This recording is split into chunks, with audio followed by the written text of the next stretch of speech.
दोस्तों, वैसे तो भारत को ब्रिटिश राज से मुक्त कराने के लिए बहुत सारे स्वतंत्रता सेनानियों ने अपने प्राण और बलिदान दिया। जैसे पंडित जवाहरलाल नेहरू, सरदार पटेल और अम्बेडकर जी के योगदान भी इन सब में महत्वपूर्ण है।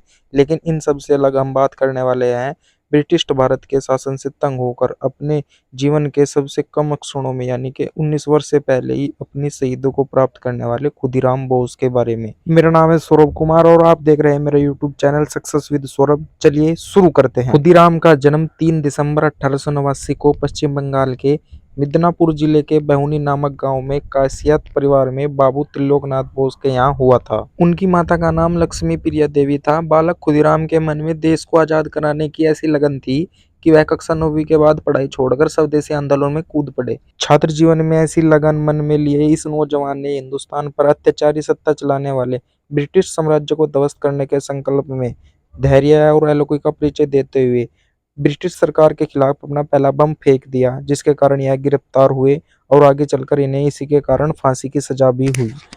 अपने जीवन काल के मात्र 19वें वर्ष में हाथ में भगवत गीता लेकर हंसते हंसते वह फांसी के फंदे पर चढ़कर इतिहास रचकर चले गए। दोस्तों, अंग्रेजों का शासन कितना क्रूर और अत्याचारी होता होगा, यह हम खुदीराम बोस की जीवन गाथा को देखकर समझ सकते हैं। खुदीराम बोस के द्वारा बम फेंके जाने की घटना के कारण उन्हें फांसी की सजा दी गई और अपने आयु के मात्र 19वें वर्ष में वह फांसी के फंदे पर हंसते हंसते चढ़ गए।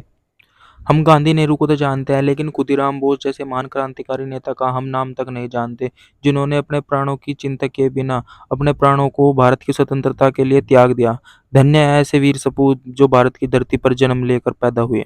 खुदीराम बोस ने अपने जीवन काल में अंग्रेज हुकूमत के नाक में दम करके रखा, जिससे आगे चलकर अंग्रेजी हुकूमत को भारत को आजाद करने के लिए विवश होना पड़ा। यह बात 100% सत्य है कि खुदीराम बोस, चंद्रशेखर आजाद, भगत सिंह, सुखदेव जैसे क्रांतिकारी गतिविधि करने वाले भारतीय युवाओं की वजह से आगे चलकर वर्ष 1947 में भारत को अंग्रेजों से आज़ादी मिली, वरना केवल गांधी जी के चरखा चलाने और नेहरू के भाषण से भारत देश आज़ाद नहीं हुआ है। धन्यवाद। यदि आपको वीडियो अच्छी लगी हो तो मेरे चैनल को सब्सक्राइब कर लीजिए और बेल आइकन को जरूर प्रेस कीजिए। जय हिंद।